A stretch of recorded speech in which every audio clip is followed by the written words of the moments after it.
Internet. Man, oh man, it's been a long ass time from me saying that. It's Wes. It's your boy, Wes Gardner. And we're here on a podcast. Can you believe it? Something I used to do literally every week for, I don't know, 5.5 years. Took a break, much like a lot of things in life. Took a break from it. Now I'm back. And we got a very special guest this time. It's my art director. It's my boss. But more importantly, now a very good friend of mine. And his name is Anthony Tessitore. And he's from Guildhouse Games in Varia. And yeah, he's my art director. What's up, man? Hey, no, it's good to be here. I appreciate it.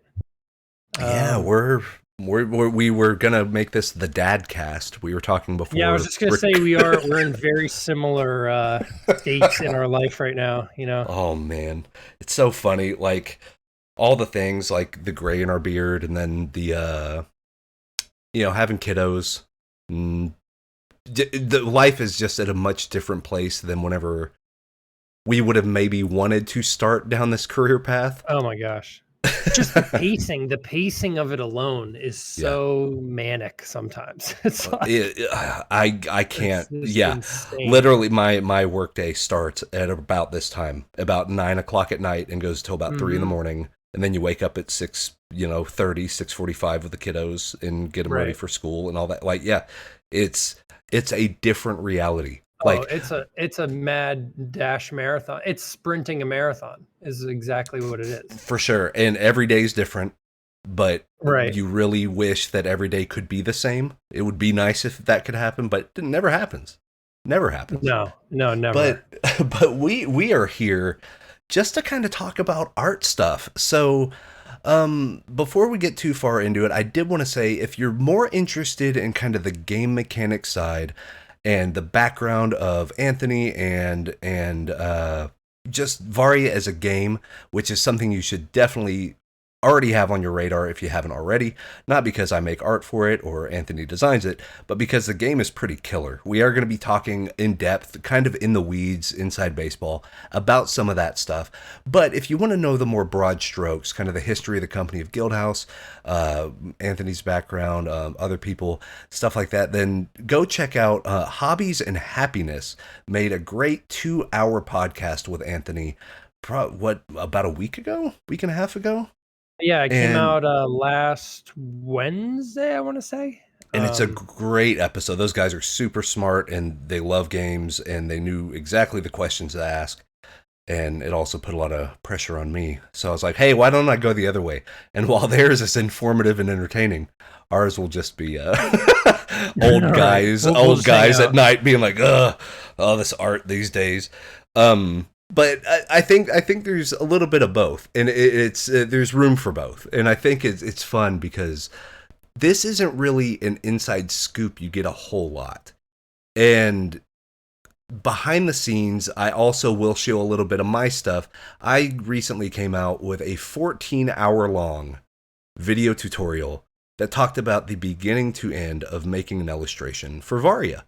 And it's everything. It's getting a prompt, thumbnailing, sketching, getting feedback, applying the feedback, everything you want to know about working as an illustrator in the entertainment industry works pretty much like that. So if you're interested in that, there's going to be links to that in the description as well. But I really just, Anthony and I haven't had a lot of time just to hang out because of the dad stuff, because we've got so many different projects happening between the two of us, and there's just a lot of moving parts, and like really this was just an excuse to get on Discord and be able to talk for an hour, be like, oh, finally. Speaking of that Gumroad thing that you did, I remember just being mortified, like when you sent the sketches, not because they were bad, but because when you sent them to me, I immediately realized that I was wrong. Like that I had asked you to do the wrong thing. Right. And I was like, and I knew that you were recording them, and that because we had talked about it like before doing it.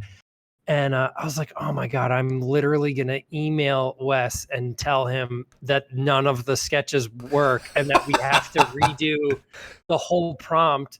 I was just like, I'm like, this is either going to like make his Gumroad thing better, right? Because Right. then you'll get extra content, and you'll get to kind of like show, hey, sometimes this happens, right? Yes, totally. Or I was like, Ori's just gonna be like, come on, man! Like, I already recorded 3 episodes. I'm gonna have to redo it. No, that's part of it. And what's great is so for those that don't know, just a little bit of background. Anthony is the co-creator and I'm going to say just main kind of lore producer and main art director at Guildhouse Games, creator of card game Varia. And you come from a background of like working at Wizards of the Coast, and if you just want to do a little quick summation, Sure. and then we can kind of get in the weeds. I got so I originally, this is way back, the Wayback Machine. I started writing articles for like a fan Magic site.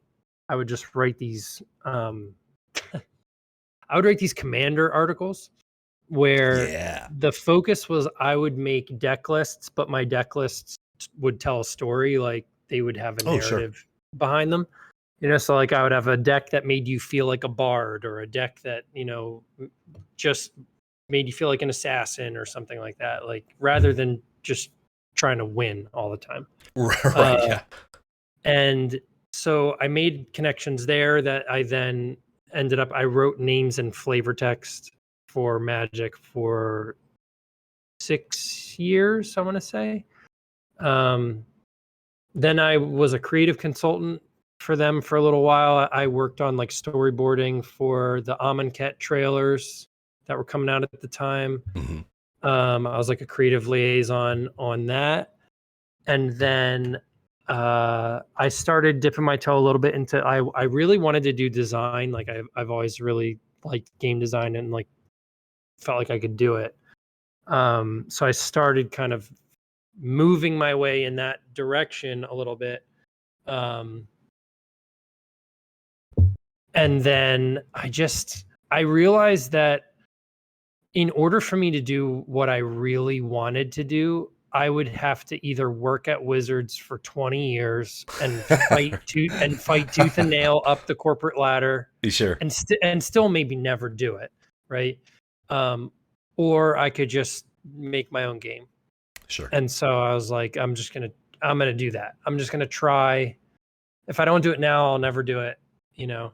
Yes. Oh yeah. And so that decision was what eventually sparked Varia. Basically, was that. That's really cool. And I'm Wes. All of you kind of know me, but illustrator in the entertainment industry. I'm a senior illustrator now for Varia, and worked with Warhammer and Star Wars, and I keep saying Star Wars, but they haven't showed the stuff yet. So I'm like, I know I worked on this stuff. You like did it, but you did. I know I did it. I did 39 paintings in 8 weeks. Trust me. Like that. Oh that was the biggest. Yeah, that was the biggest crunch I've ever had in my life. But it was awesome. And like, yeah, Warhammer 40,000, Riot Games. So a whole bunch of places, and kind of much like you, it was one of those things of, I went to school back in, and we want to talk about Dadcast. I graduated high school in 2004, and then went to university, Oklahoma City University, for graphic design and illustration. So, I always had kind of the art kick and stuff like that. But after 2 years, I dropped out. I was like, I don't know if this is for me. I don't know if it was just the structure of it or whatever, but I just left. I dropped out of college. Did sales, did a whole bunch of other stuff, went back to school. And during this entire time, I kind of gave up art, right? I was like, no, I'm not going to draw again. Like, I didn't pick up, I always make the joke, the only time I picked up a pencil was to sign paperwork. That was it. So I was just done. I was like, no, maybe this isn't for me. And I got super burned out and I left. And then 13 years went by of no drawing, no nothing. But during that time, every time I would go into a bookstore, I would pick up Imagine FX magazine. Right. And you know what I mean? And I would have some of those moments of like, I used to be able to draw. I used to be able to, isn't that cool? Look at those people. Those people are cool. They're doing the thing. And then, and it's funny, you come from an engineering background. Yep. And Yeah, I have my master's in mechanical engineering. Yeah. so you know better than anybody. If you have a calling like that, as fast as you want to maybe run away from it, you can't. Right. Every part of your being has that in it, right? Every type, the way you make decisions, the Yeah, type of that's decision. like one of the hardest things is just first of all, just being able to recognize that sort of like what you're describing is kind of like your gut, right? Like your Yes. gut instinct of just what makes you happy. Yeah, And for a lot of people, like it's hard to even label that, for sure. like they don't even realize or recognize like, oh, this is the thing, this is my sort of thing. And like Yeah. I've talked to people where I've asked them, I'm like, what are you into, what's your thing? And they're just like, I don't know. Like Oh, totally. they Yeah. like, and that's normal. Like that Yeah. happens more frequently than not. Um, so just like identifying that is hard, but then once you do, it's even more difficult to then be like, I want to pursue this thing Yes. that is just like gnawing at me constantly, For sure. you Like know? I always say that you'll know what your calling is when you can't go to bed without thinking about it. Yeah, right. It's like Like constantly just in your brain, you somewhere. know? Yeah. And you might not even, it might be in the back of your brain or the front of your brain, depends on the day, but you cannot run from it. You just can't. Hmm. And that's what ended up with art. And I was like, you know what? Screw this. So at my desk job, I had a real cushy desk job. I was head of technology support at a college, did server maintenance, did all this stuff. I could easily have retired, easily. But I would have been in the same kind of cubicle closet and, for 50 years or whatever. And I would have done the thing and then I would have left and that's fine. But I started picking up digital art again. And I was like, all right, well, maybe there's still something to this. Maybe I can still kind of figure this thing out. And then, at the age of 34, which is not a young man by any means in the art industry, I decided, yeah, I'm going to do this full time. So, yeah, that was 3 years ago. And then I knew it was going to work. And I had one of those aha moments of in a 4-month span, I got contacted to do a commercial by Adidas. I got contacted by Warhammer 40,000. I got contacted by you. And I got contacted by, who was the other one? I think it was an independent book cover commission. And I was like, oh, I can do this. Right.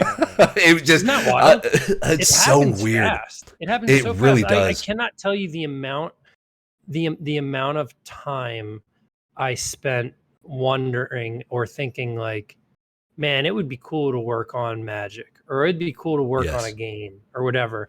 And it always felt like light years away, like an impossibility, Yeah.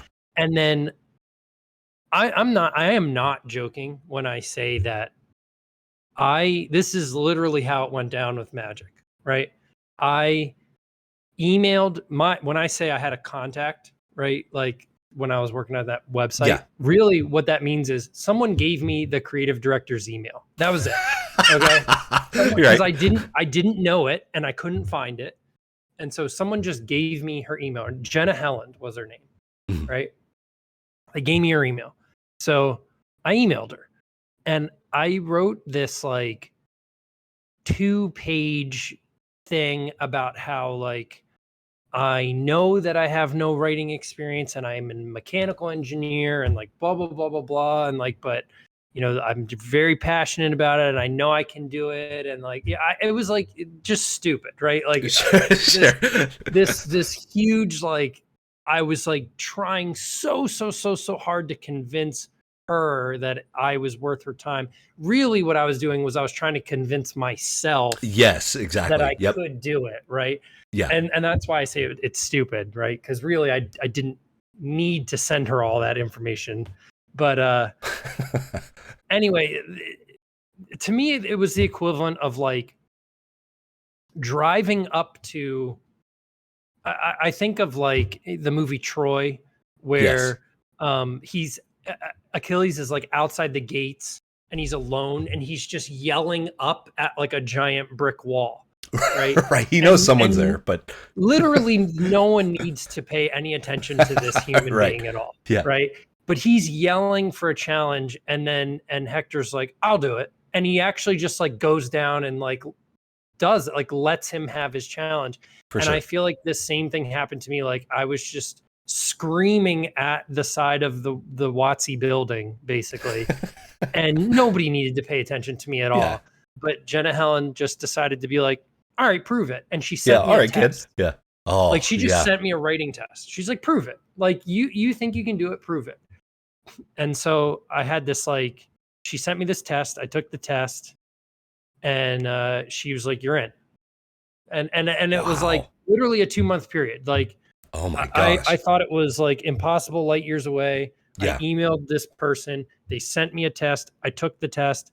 And then literally 2 months later, I was working on Magic Origins. Oh my And god. I was just like, this is insanity. Like I Yeah. couldn't even believe it was happening. And that did you, because I know I felt this way after getting, because I mean, like for a lot of people, and even on the art side, well, especially on the art side, kind of WotC is sort of the promised land. Like that's the lifetime goal. Like there's a lot of people, and myself included, depending on the day, is like, if only I made it into D&D, if only I made it into Magic the Gathering, then I'd be a real, insert, writer, artist, Right, whatever. right. So you get that early. Right. So what I'm here to tell you, so I did it in the reverse, basically. So I started at WotC working on Magic, which is like the game of games in terms of trading card games. Sure. Yes. And then I went backwards and I worked on like other games and then made my own game. Right. Right. And I can tell you definitively that there is no difference between working at WotC or doing what you're doing now. Like Yeah. art is art. You're doing it now. Whatever you have in your brain, whatever, and the people listening out there, whatever you think like working for Wizards would feel like, I can tell you definitively, it does not feel any different than how it would feel for you to work on like an indie game. It's exactly the same, because the feeling that you're after, the feeling that you're chasing is that you are being creative in a creative space that you enjoy. That's really what it is. Like I 100%. every day get to do game design, I get to do art direction, I get to do writing for not a trading card game, but for a fantasy property based card game. Yeah. And that feels equally, if not more rewarding, because it's mine, right? Yes, absolutely. Than it did when I was working on arguably the biggest and best trading card game out there, right? So yeah, and what's really funny, and this kind of ties into a lot of stuff. I don't think I've ever told you this, because I just made the realization whenever I listened to the Hobbies and Happiness interview you did, that you were kind of main creative director on stuff for Amonkhet. Amonkhet was the very first Magic the Gathering product I bought with my own money. Get out. I was the very first, and I'll tell you exactly where it happened to, because much like you, and I'm going to keep referencing that interview, you talked about how, here's these cool cards that have like beautiful fantasy paintings on them. It's almost like you're collecting little paintings and there's a game attached to it. Yeah, right. That's what I always really enjoyed about it. And then I was like, they make this little thing called like a 2-player starter set for Magic. I might as well go get one and figure out what this is all about. Because, I started feeling the itch, and this is probably 2018, 2019 is around Amonkhet, I'm trying to think. Yeah, I think so. Or 2017. My timeline is skewed because I was working on it in like 16. Yes, like and then that's when I was like, you wait for a year, and then it gets revealed, and then it pushes out 4 months later, and then that whole system is insane. Which is one of the benefits of Varia, and we'll talk about that in a little bit. But yeah, like 2-player starter set of, or like it was at a Toys R Us on their little card rack, whatever that 2-player set is that comes with the 2 basic. You have Shivan Dragon, Nightmare, Siren Angel, Like the main, each individual specific one color rare, I guess, at the time. And then the almond cat flavor stuff. And I was like, oh yeah, that's pretty cool. And then it kind of cemented like, I'd love to make card game art. That'd be awesome. And yeah, Almond Cat was like, that was my peak, I think, like before I burned out. So like I did names of flavor text writing for 6 years. Almond Cat was like year 4, where I equate it to like writing for a TV show. Like season 3, season 4 is usually always the best because that's where the writers are just like really clicking. They fully understand the characters that they're writing for. Like the actors really understand the characters they're portraying. Like everything is just kind of like firing on all cylinders. And then usually by season 6, they've like jumped the shark and they're starting to do weird stuff. Yeah, or you can tell that like people are getting burnt out, right? Yeah. So the same thing kind of happened to me. Like year 4 was for me was Almond Cat, and I just felt like I was so in love with the setting. Like I thought the setting was really cool. I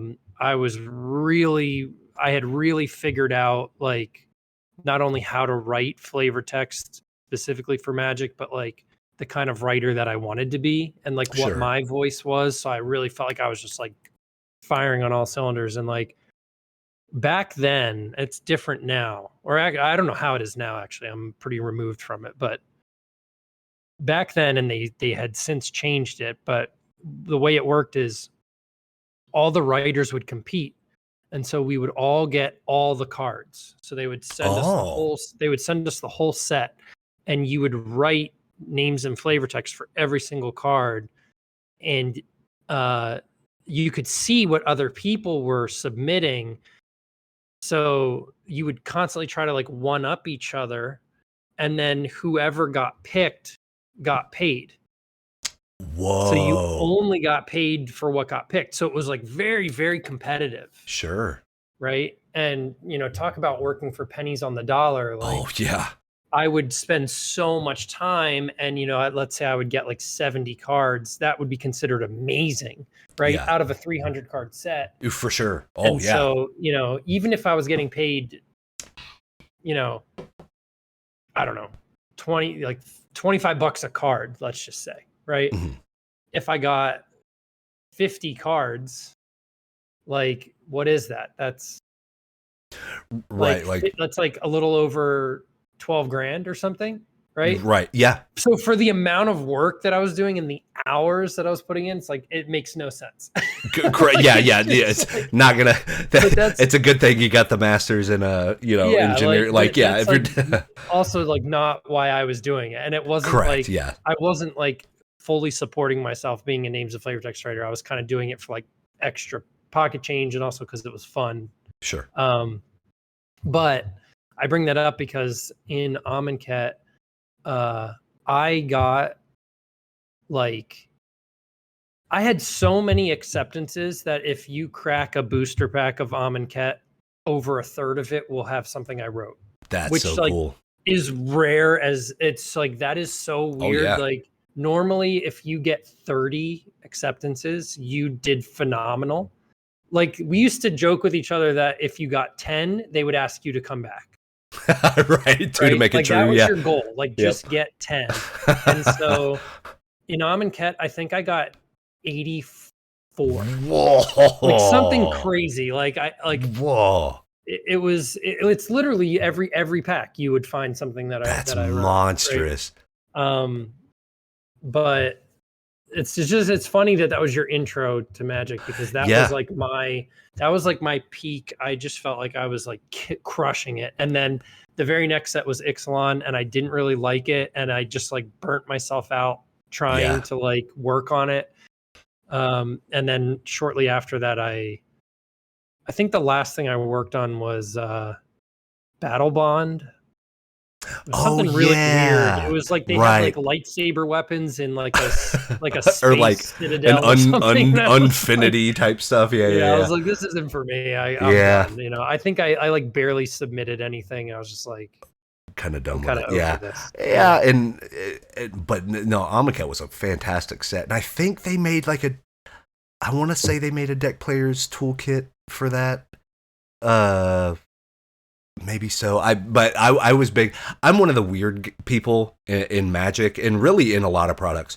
I'll buy every starter set you ever come out with, even if I've played the game for like 5 years.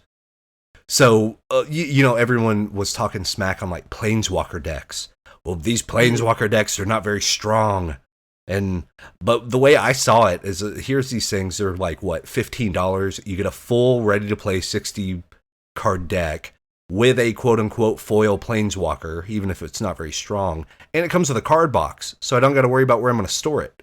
Yeah, right. So like for me, it's perfect, Yeah, so I used to buy they used to call them fat packs. Yes, yeah. And they would come with a box. I liked them because they came with a book, so I got to read the novel. I was like, this is rad, And then it also had a box to store the stuff in, so that's why. That was why I would buy it too. I was like, I want that. It was cool. It was like a full art box. I was like, that looks neat on my so shelf. Awesome. Oh yeah, yeah. I was dude. I collected Magic. I collected Magic for 8 years before I learned how to play it. Like I solely collected it from like 95 until like mid 2000s. I collected it solely for the art and for the flavor text. I had no idea how to play the game. Zero. Right. I see all these mana symbols and stuff, and I was like, I don't know what all that is, but hey, man, look at this Nightmare by Vance Kovacs. This thing is like sick, sick painting Death Horse, like the Cabal and like it was just like these barbarians with these like crazy like armor sets that Kev Walker came up with. I was like, this is sure. Yeah. Oh my god, I loved it. You're getting it up. Carl Kapinski art and stuff, just ridiculous. Mm-hmm. Yeah. So it was like you're collecting these little masterpieces. Like Donato hands and just like it was just like a great. And I just loved it. That same kind of appeal. It's really funny that same sort of like satisfaction about we can geek out about art. Stuff like, oh, did you get this? Oh, did you see this artwork by so-and-so? And oh man, they crushed it. Whenever we do art pushes for Varia, I feel the same way because like, I remember when you approached me and this was for the, we call it the Kickstarter 7, but it's basically like season 2 of Varia. It was the second set of 7 kind of character classes. There's different elements. And, each deck had to deal with one of those to be able to kind of influence the rest of them and stuff like that. So we already had some art Bibles, which are basically documentation that have, okay, here's what the game is, here's what we're looking for in the art, and here's some artwork from past artists to kind of give you an idea. So I open this thing up, and I already said yes, we already signed all the paperwork and everything. So I open it up, and I see Kike Kotaki, I see Mike Burns, and I see Robson, Michelle. Robson, so Robson is someone that I found on ArtStation. Yeah. And I saw his artwork, and I was like, this guy is like months away from making it.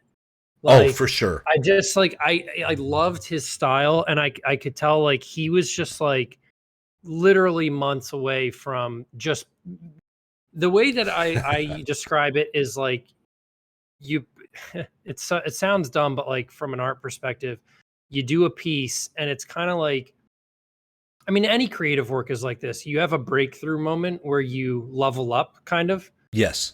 Like if I had to graph it, it's always like you're spiking, you're going up, and then you kind of plateau for a while, and it feels like, oh, I'm never going to get any better. And then all of a sudden something happens and boom, you're on like an uptick again. Absolutely. And then it'll flatten out. And it's just like that constantly happens. It's almost like stairs, right? Yes. And I felt like Robson was like, I was like, this guy is like one image away from just like making it big. Like I could just tell by the way that his stuff looked. And so I was so stoked to work with him I felt like I had like caught a wave like right before it Yeah. happened. Like I found him. I reached out to him. I was like, this is what I'm working on. Are you interested? He did like 4 kill, and I threw him all of our best cards. I was like, you're gonna do Decapitate, which is like our Yep, signature that is card. the Like card. I Yes. was like, this in my mind, I was like, that was the card. And I was waiting for the right artist. And as soon as he said yes, I was like, you have Decapitate, go. Like he did that one. He did the Paladin's like big spell where he like turns into this like light angel. He did like all kinds of really, really cool pieces. And immediately after he had done those things, I sent his portfolio to my friend Mike Linneman, who does a lot of stuff with like magic artists. And I Yes. was like, this guy is gonna be, I'm like, watch him because he's gonna be in D&D and Magic's radar by the end of the year. Like I guarantee it. And so Yep. then all the Varia stuff started coming out and I was sharing all the art. And Mike was like, this stuff's good. And I was like, dude, just wait. I'm like, he hasn't even popped yet to the next level. Yeah. And then he put out this image that he did. It was like fan art of a Critical Role character. Oh, it was like an angel yes. with like lightning coming through a Good sword. Lord. And I just remember I Ridiculous. was like, that's it. That was the image where I was like, it happened. Yes. He leveled up, and then immediately after that, he started working for D&D. Yeah. Like, Yeah, for sure. And I love that now because there's so many stories like that. There's so many stories about like, and even people that are established go through that same level up process. So the most recent one I can think is Jason Rainville has been a magic artist for a long time, at probably 6 or 7 years. At least he's done 6 or 7 years worth of sets. And he's one of those, he's up there with Howard Lyon and, Carla Ortiz. Like in my mind, he's very much up there. But he came out with this one for this new March of the Machine set. Or no, it was Phyrexia, the newest Phyrexia deal. And it was called like Surge of the Seed Core or something. And that is that the one where she's carrying? Yes, and you have and you have like Ren is in somebody's arms, and you have the person like, good God! Whenever that came out, I was like, shut up! Like I was, there's no way, no. That image is like, so that's going to be on billboards. Like that. That's one of those staple pieces of art that's going to be like talked about the same way forever. Yeah. It's part of the lexicon now. Like there's no question. Is one of those things where like as the creative, so like for Varia, I'm the creative director. I'm in charge of like all of our artists, our budget, right? Like basically everything on from like a visual side of things is like my responsibility. And anytime, like I'll say that anytime I have an artist who like I can tell that they are working well beyond what they should be doing, I simultaneously get really excited and also I hate it. And so like I'm excited because I can feel their excitement, and I like from just like, because I'm a creative person, right? Yes. And so like I take joy out of like seeing somebody else who's like being creative, and I can tell they're really enjoying it, and they're doing it like I know they're doing it for themselves, and I know that for them this is like a big moment. It's a level up moment. It's like a, like they're making the choice. Like no one is forcing them to do that, right? To like work way more than they should, right? Because the pay isn't changing. Correct. Right? Like he said on Twitter, like he got paid his normal rate for that piece of art, which is mind blowing, right? But from like and so like I get excited because I'm like, wow, I'm getting a really cool piece of art. I'm getting to kind of like share this moment with the artist, that kind of thing. I hate it because I feel like, one, I feel a tremendous sense of guilt because I know you should have gotten paid way more for this than you did. Right? Like that never feels good. Number one. But number two, I start to feel like that sets, whether they think about it in the moment or not, it sets a bad precedent for future artists, because Oh, then they're going to think like, now I have yeah. to do that. For $1,000, I gotta hit that. Are you Right, crazy? Like, right. yeah, yeah, yeah. And so then they start, like, it creates a effect, like a ripple effect, where now you have other artists who are like, well, Jason, or whomever, like they worked well and beyond what they should have, like maybe I should do that too, Right. or you'll get art directors who are not so nice and don't have consciences, and Yes. they'll say, hey, look, this person is doing it, why don't you do it? And they can Exactly. kind of use it as leverage to like pressure, a younger artist to like work more than they should.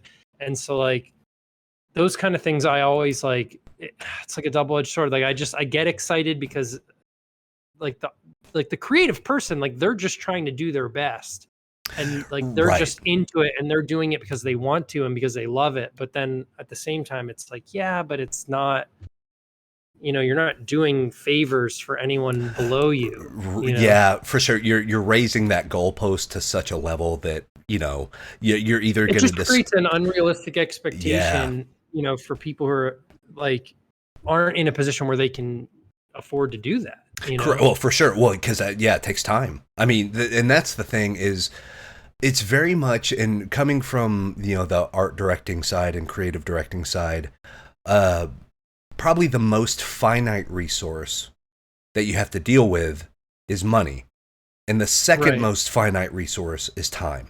right. Because what artists do, and this kind of goes in between, because I get a lot of questions because I come from more of the fine art background of like I did illustration, graphic design, but really we learned how to like plein air paint and like go out Yeah, and right. learn the color wheel, and you do all that, which is great and I love it.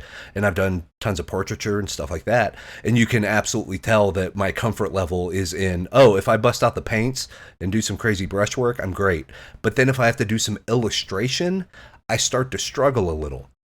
But it's funny you mentioned kind of the two sides of the art directing camp of, you get the art director that realizes like, oh wow, I got a hell of a deal and they really pushed it and this is going to get eyes on the product and that's amazing. But then you have the other ones that there's a saying in Texas here that they have a champagne taste with a beer budget. And Right, you know what I mean? They, well, what right. Jason made this kick-ass whatever. Why can't you paint me something like that? And it's like, bro, do you have 10 grand? Because I could, if I had Yeah, 10 grand right, and I could cancel all my other stuff for 6 months, but right. it ain't gonna happen. But what's really nice, and we touched on it a little bit before, but one of my favorite things about, I think, how you explain that Robson hit these marks before really getting seen, before he Mhm. hit that momentum and he really started riding the wave. I genuinely think Varia as a product is in the same boat, because it's, people might call this brown nosing or whatever, but I don't care. It's something so different than what's out there that I always like to say things like this are inevitable, because it's like, oh, of course Varia exists. It always existed, because it makes the most sense in what it's trying to do versus a Pokemon or Magic the Gathering, and that even Right. comes down to the art direction, because the reason why I love working on the game and working with you as an art director in particular is you're kind of a golden goose.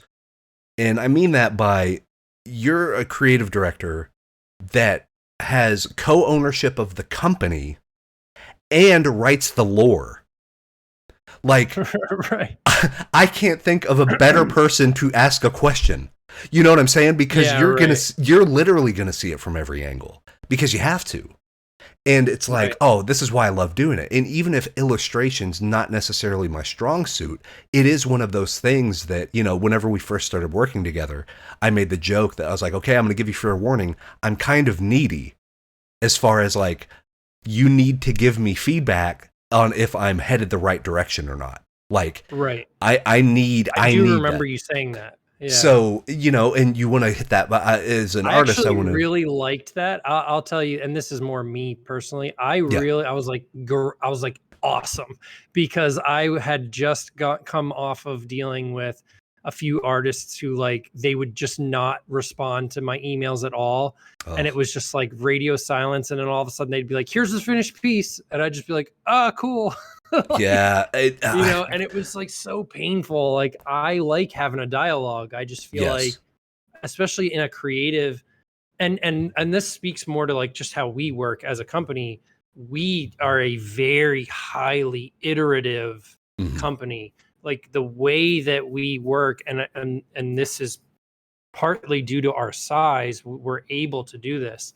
But you just touched on it, like our game designers and our creatives and our like um lore writers and everything, like we are all like intermingling constantly, Yes.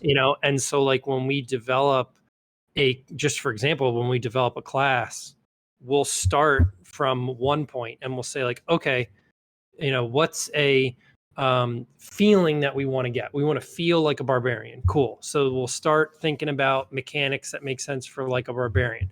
Then in that process, we'll kind of get an idea in our head of like, well, what does this character look like? And so then we'll start piecing together what they look like. And what they look like starts to then inform mechanical game decisions, right? Because then we're like, Sure. oh, well, this character's from the mountains. So maybe we'll do this little, we'll tweak it this way to better represent a mountain, and then we'll start getting lore, and the lore will start feeding the mechanics, and the mechanics start Yes. feeding the art. And it's this like very involved like conversation. For And I sure. think because of that, we get these characters like our Dragon Knight who just feels more whole and Yes. more alive, because there are so many little considerations, like the shape of his weapon mimics the mechanic of the card, and like For sure. like things like that, right? And Yes. it's like, The so thing. I liked that you wanted to talk, because I was like, that's perfect for us, Yeah. right? What I don't want is somebody who doesn't talk to me for 2 months and then they just give me an image, because I'm like, ugh, like I didn't get a chance to catch you up on like, well, since I sent that to you, like I Correct. have 2 months more info. Yeah, well, Like, right. And you guys were, I mean, and a lot of times, and this is kind of peeking behind the curtain, a lot of times as artists, we will get art prompts without knowing the name of the card. In fact, that happens quite a bit. Like there could right, be a working title, or like, here's kind of right, the right. idea.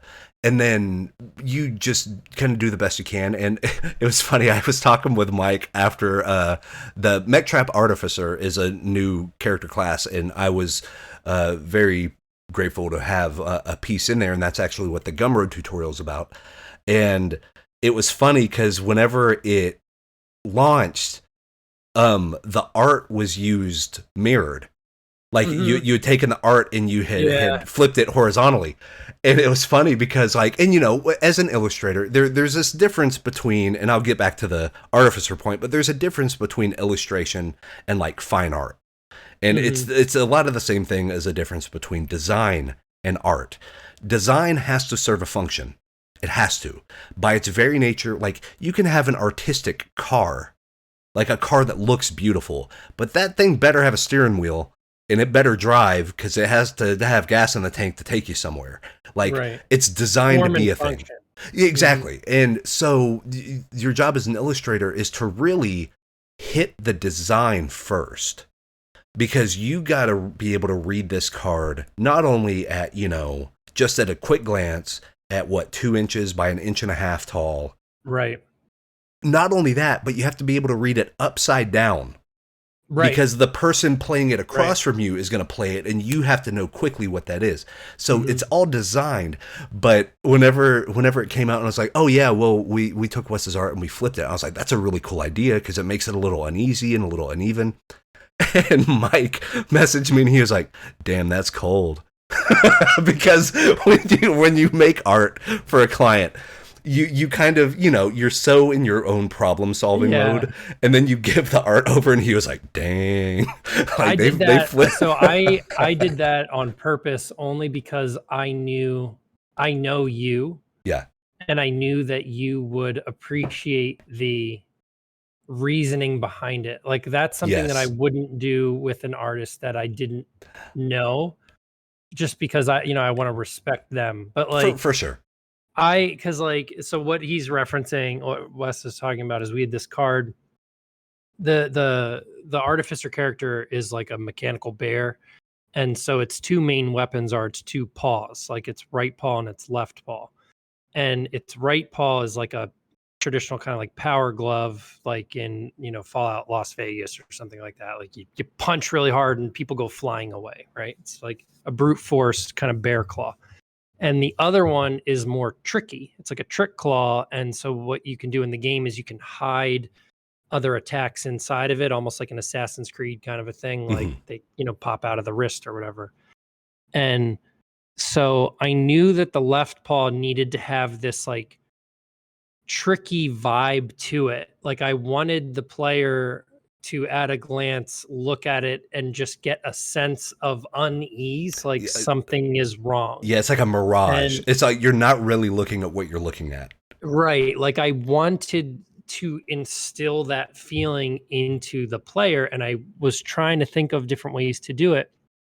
And one thing that I thought of, and this goes back to when, again, Mike Linneman's a friend of mine who's very prevalent in like the magic art scene.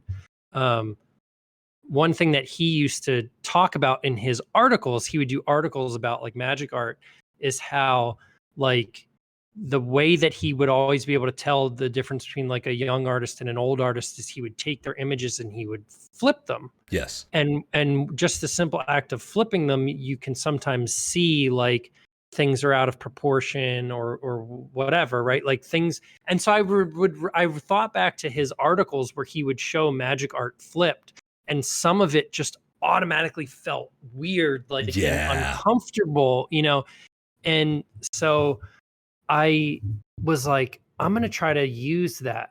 So I'm going to purposefully tell Wes to paint the right hand, Yes. knowing that this is the left hand. Knowing that I'm just going to, and I'm not going to tell him I'm going to flip it at all, because I was hoping that you wouldn't spend a ton of time flipping it back and forth yourself correct. to make sure that it was right. Yeah. Because why would you? Right. Like, I saw right hand. I'm like, great, yeah. right hand. Here it is. And so The best as right soon hand as you've ever I seen. got it, as soon as I got it, I flipped it and I got that effect, and I was like, yes. Yeah. Like, And it's worked, genius.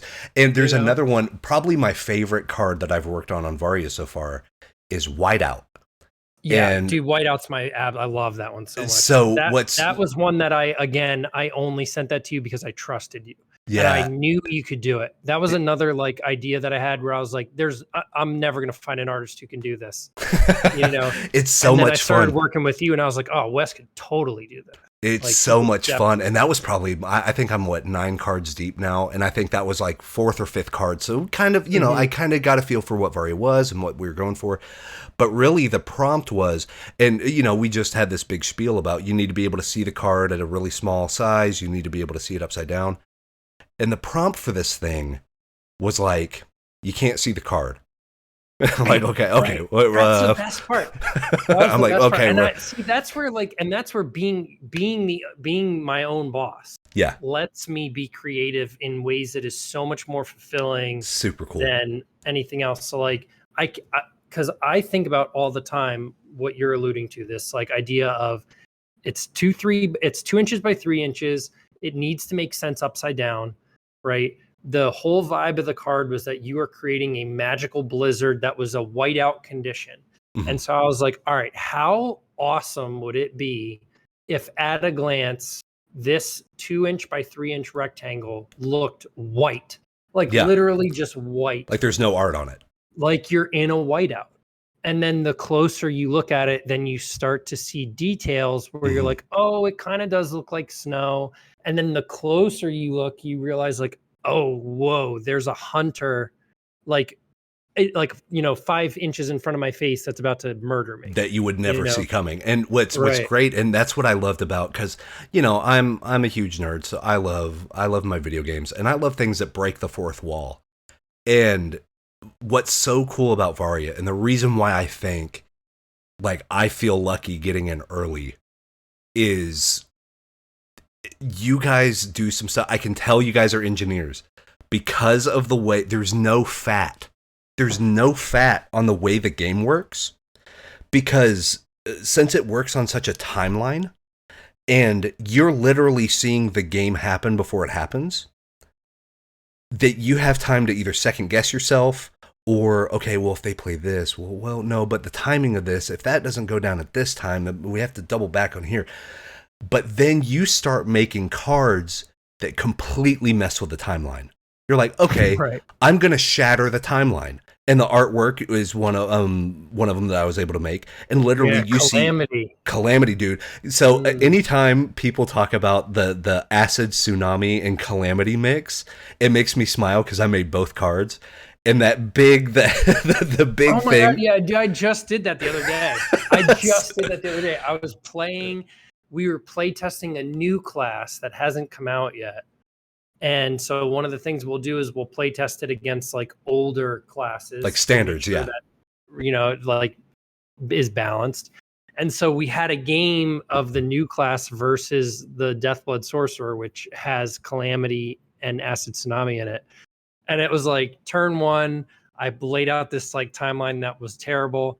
And the new class was doing this like really cool stuff. And I was like, whatever, Calamity. And I threw that down in the very first moment. And then I flipped an Acid Tsunami, which is like so insane. Good. It's like, it's such a busted, like that rarely happens. But when it does, I immediately won. Totally. And I love that. Awesome. Like, and yeah, they're both yours. They're both your pieces. Which is so cool. And like, I always love, and I do this, and I don't know if it's an ego thing or if it's just one of those, like, I like to be helpful. But like, anytime there's new marketing art put out where people are playing the game, whether it's on like Tabletop Simulator or whether it's like in a face-to-face, I'll zoom in and see if my stuff's on the board. Just because I want it to be functional. I want it to be part of it. And it's like, one of my biggest, if I get a card banned, I would consider myself king of the world. You know what I mean? Like, the card with my art was too good. Like, Acid Tsunami is very good. It's real good, man. It's probably overtuned. That was it was super fun to work on because it was so, and that's what I've really enjoyed about Varia, because it's so much different than other work that I've ever had, is we really can get down to the nitty-gritty on, well, why don't we try something that maybe I'm not as strong at or something? And like to have that faith to make it come out. Like I remember doing, I think it was Take Root for the Druid. And I wanted to do like my version of an illustrated Magic card.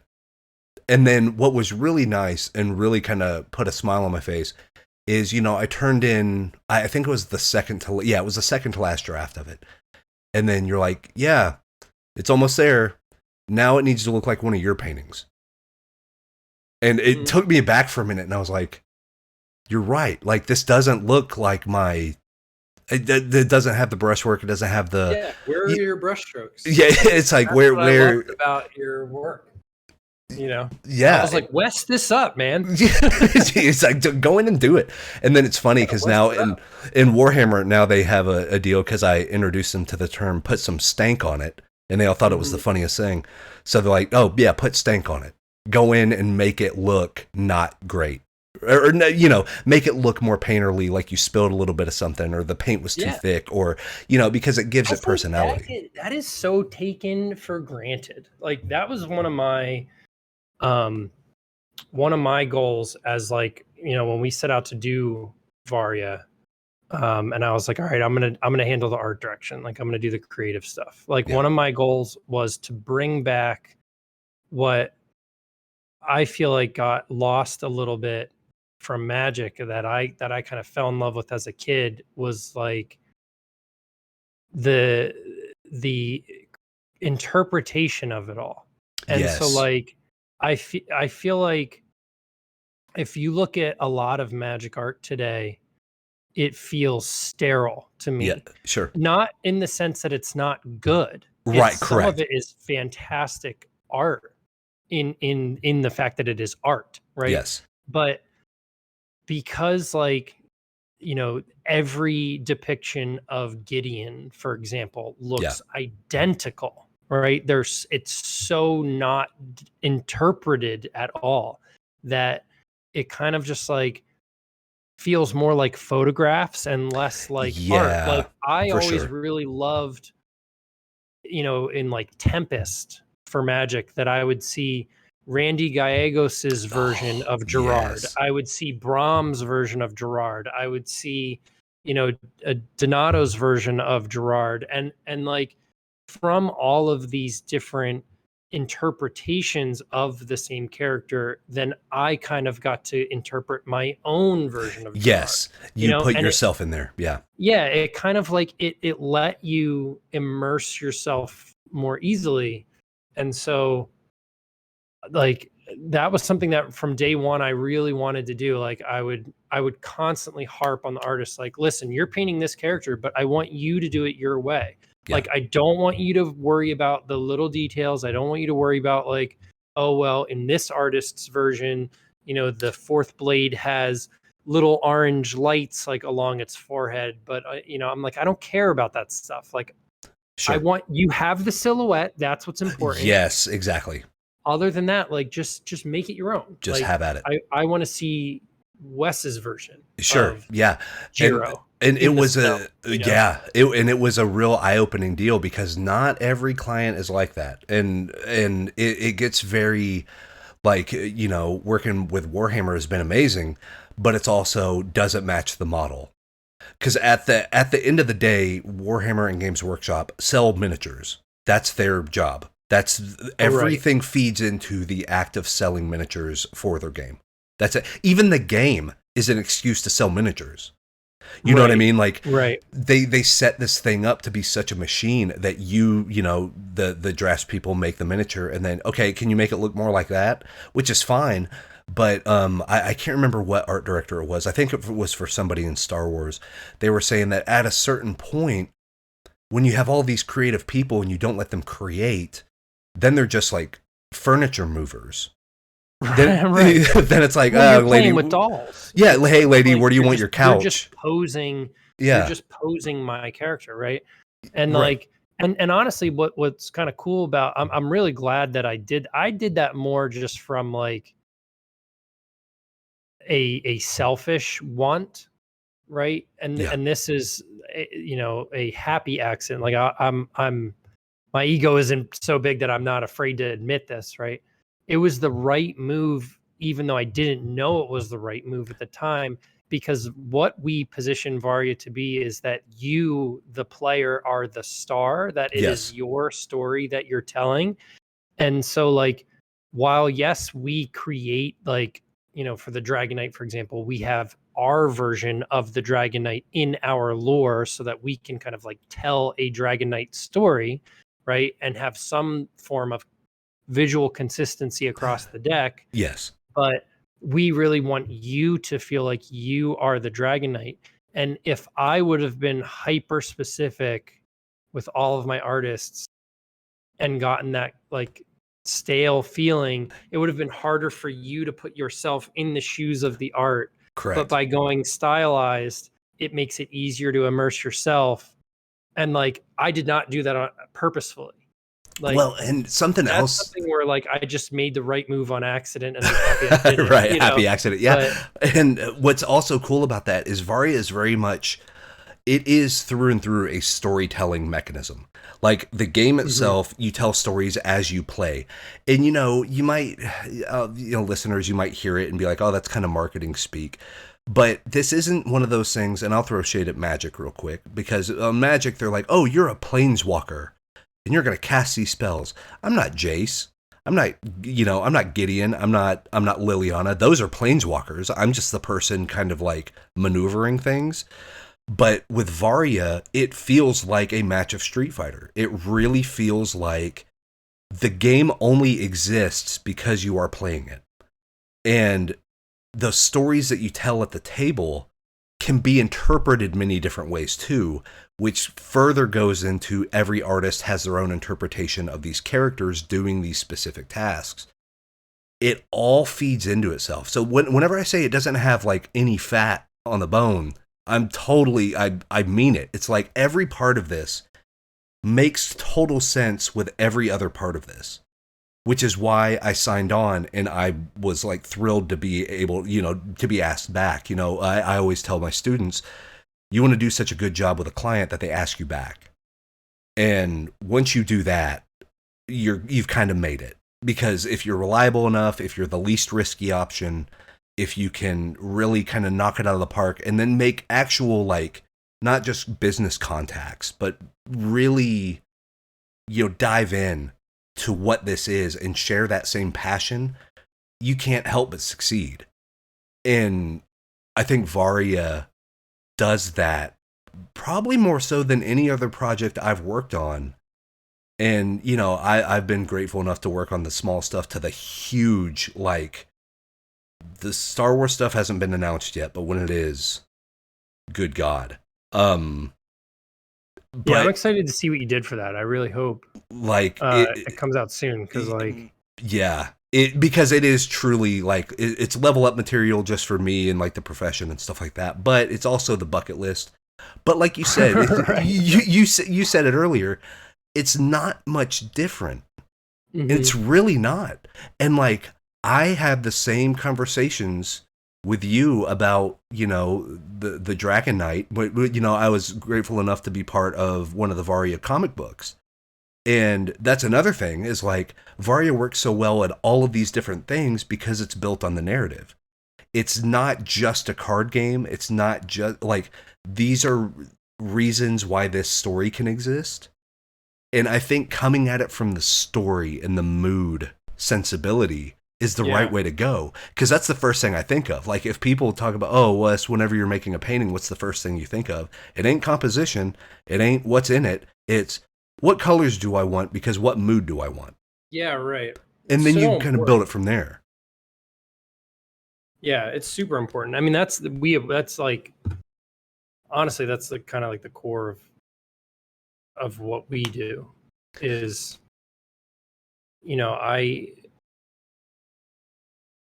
I take that's more my design philosophy as a person. And I take that honestly from my biggest inspiration for that was Innistrad. Yes. With Magic, and more specifically, like the game design of Innistrad. They sat down with the goal of the central theme was fear. They were going to instill fear into the player at every chance possible. And like, if you look at the mechanical design in that set, totally, almost every single card makes you afraid of something. Yes. Like the werewolves made you afraid of their other side. Yeah, right. They were humans, and you were afraid that because they always turned into something bigger and more dangerous. Correct. The spells had flashback, and so you were afraid of them going to the discard pile because they would come back, and they would come back stronger because, like, oftentimes the flashback was bigger. Totally. Right. The vampires, you were afraid of them hitting you because when they hit you, they would get +1/+1 counters, and they would get bigger. And they'd fly. The zombies would all come into play tapped. So they would all just be standing there, and you would like fear the next turn because you're like, oh man, on that next turn, they're going to have 12 2/2s, And so like they literally took like every little minutia of like what can occur in a Magic game. And they thought, how can I make you be afraid of this? How can I make you be afraid of a card in the discard, a card on the battlefield, a card in my hand? How can I make you be afraid of drawing cards? How can I make you be afraid of things dying? How can I make you be, you know what I mean? Like, for sure, they just attacked it from every angle. And like, I thought that was such a innovative way to go about designing a tabletop game. Yeah. That really stuck with me, And so like that's like a core for us is like when we say, like when I tell you in this deck, you are a shadow assassin. Yeah. And you're going to be doing like cloak and dagger stuff. Like, I mean it. Like Yes. Oh yeah. every card and every mechanic in that deck is specifically designed to capture a feeling of elusiveness and trickery, and I'm showing you one thing but I'm doing another. Like it's very intentional. And what's And the so same thing happens with the art. yeah, for Like we sure. commission the art, and like specific, we always, in every one of our briefs, one of the things I always put in there is like I end, and I purposefully end with, because I want it to be the last thing in your brain, is I do a one liner and I say mood colon, and Totally. I'll say like an assassin skulking the shadows about to go for the kill or whatever, because Mhm. like that to me is like the most important thing out of, like, yeah, I give you a paragraph with all these details and like reference, boom slang and this character and this whatever, but I always try to end on like, the mood is you are about to die and you don't know it. For sure. And Go. yeah, and it totally works, because whenever you have that, that becomes kind of your anchor point. Right. Whenever you're creating this art, because you're like, okay, does it really feel like that? And it can have some cool gimmicks or some glowy bits over here. Oh, well, I'm gonna impress my art director and I'm gonna put these crazy colors in here or whatever. Right. And but then at the end of the day, are you telling that story? Are you telling the story of the silent assassin in the shadows? Right. Or And even going back to like whiteout, like I think for yours, like the mood, I was like, mood, like there is a murderer 5 feet from my face, yes, but yep, I don't know it because snow.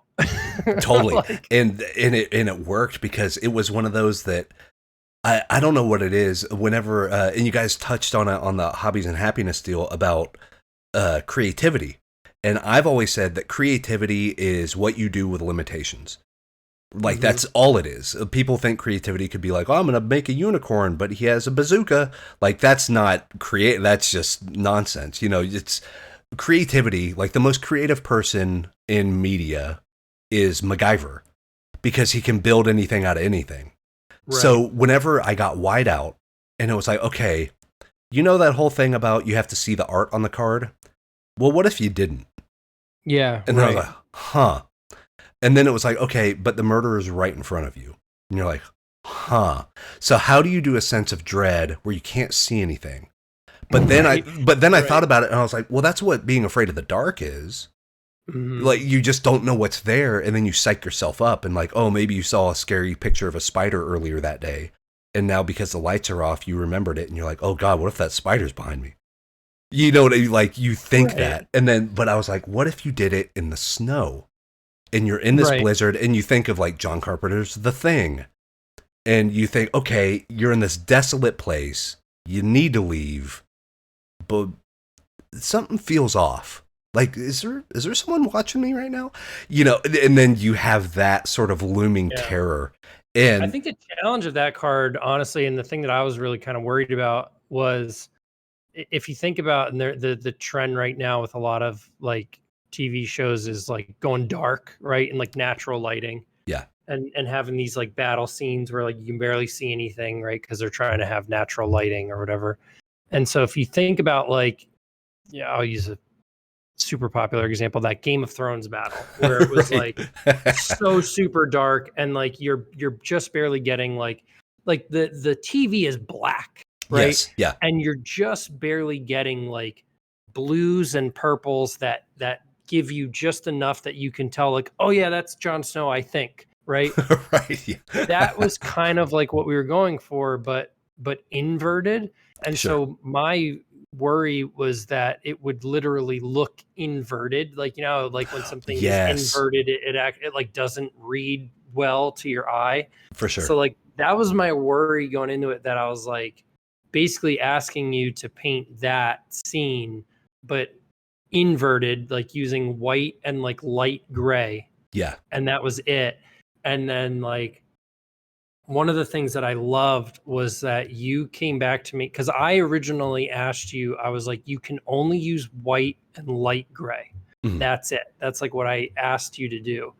And we had a good relationship where like we could like back and like I felt like you were confident. Like if you had a good idea, you would just tell me, like hey man, I have an idea that doesn't involve gray. Can I pitch it to you? Kind of a Right. thing. Sure. You know, and you came back with, I loved this. You were like, I want to use the way you said it to me. I got to find the email. You were like, did you ever as a kid build an igloo where you like are digging in the snow, kind of like towards the light, and the snow gets thin enough where it looks like light blue? Yeah. And you were like, I kind of want to use a little bit of teal just to get enough definition, but it'll still give you that snow vibe. And I was like, that's genius. Like, yes, please do that. And if you really look at whiteout, Yep. there's a tiniest bit of blue in there. Yes. And it so perfectly like captures that feeling of being like buried alive, you know?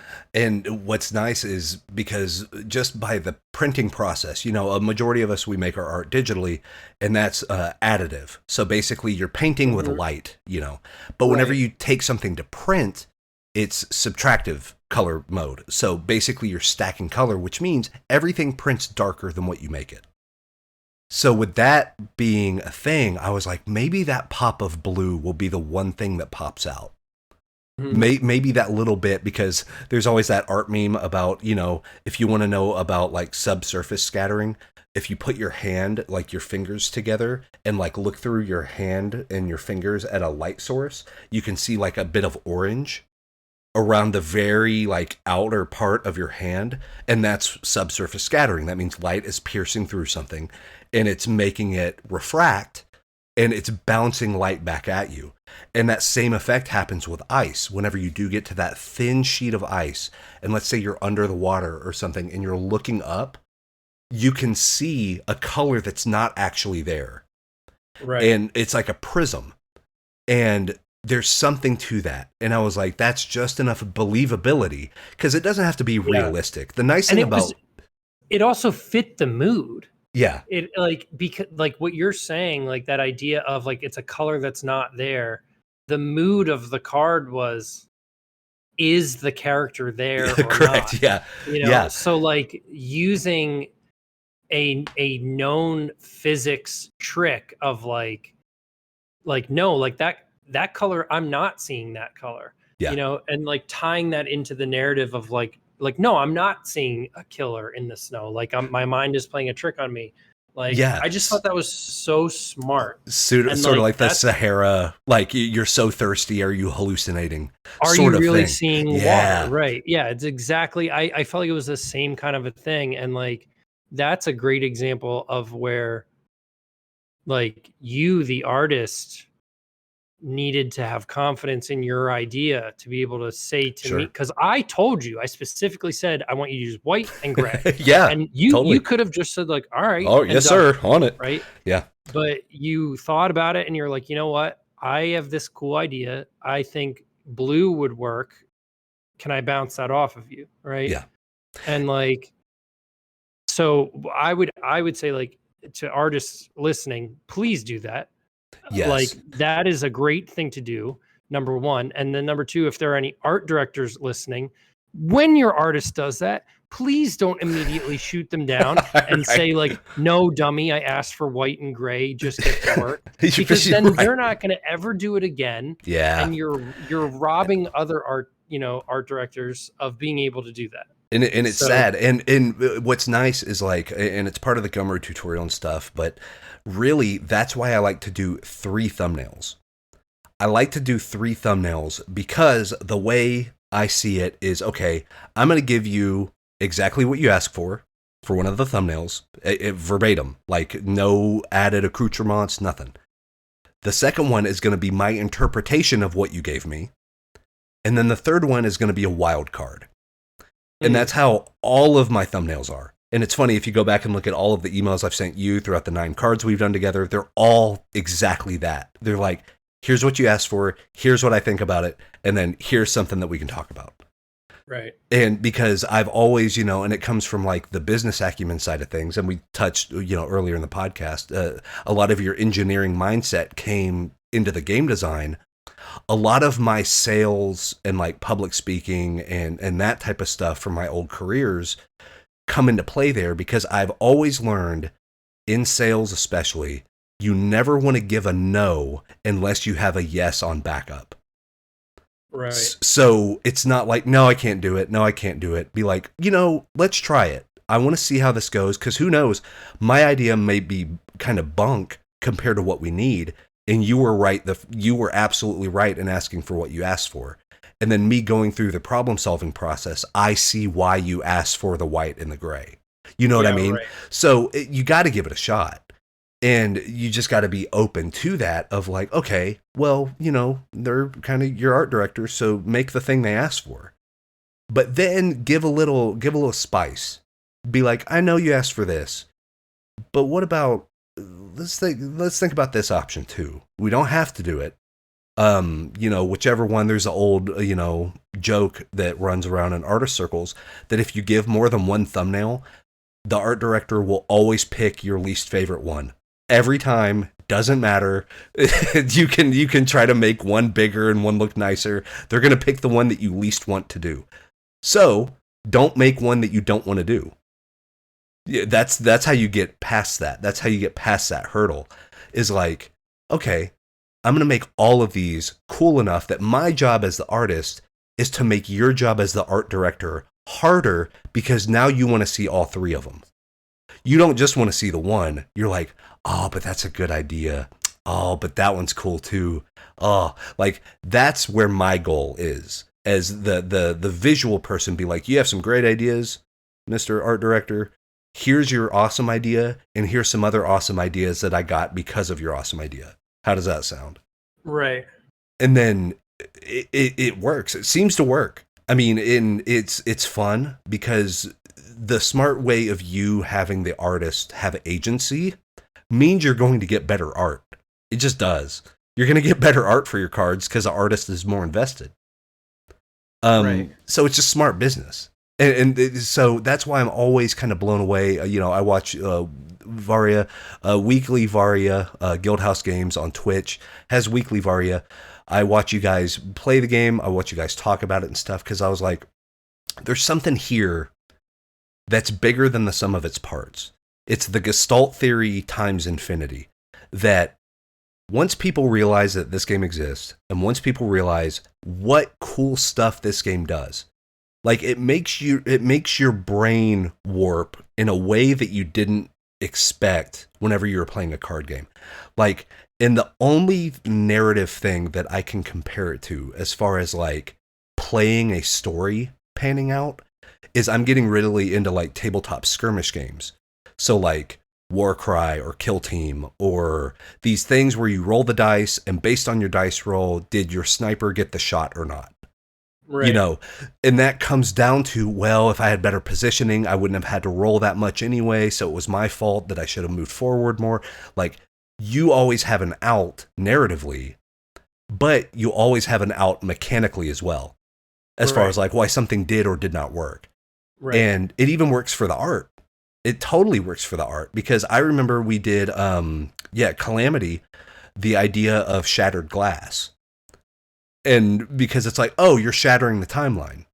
Well, it was cool. Yeah, I don't even remember what I asked you to do, but that was I honestly want to see if I can pull it up. I asked you something totally different. Yeah. I remember it had to do with the mage, and I think it was it was something kind of like a brain spell or something, like maybe a lot of thoughts coming out of his mind, or it was something like that. But then I'm just so in love with the act that Varia has a timeline that I was like, let's just jank this thing up, man. Let's really drop the bomb. Like, that was the goal. I think whenever we had our first discussions about it, I think the gameplay goal was that once Calamity hit, both sides go insane. Like, I both found it. I found Okay. I asked you. All right, I'm going to read the literal art description because it's hilarious. For sure, yeah. I said, for this one, I think it would be the most helpful to describe what the card does. I've never done this before, but it was such a weird card. And Yeah. like the playtest name was Calamity, right? And I was like, this card causes the future timeline to fracture and rewrite itself in a completely random way. Basically, imagine I was planning to wake up, shower, get coffee, go to work, come home, go to bed.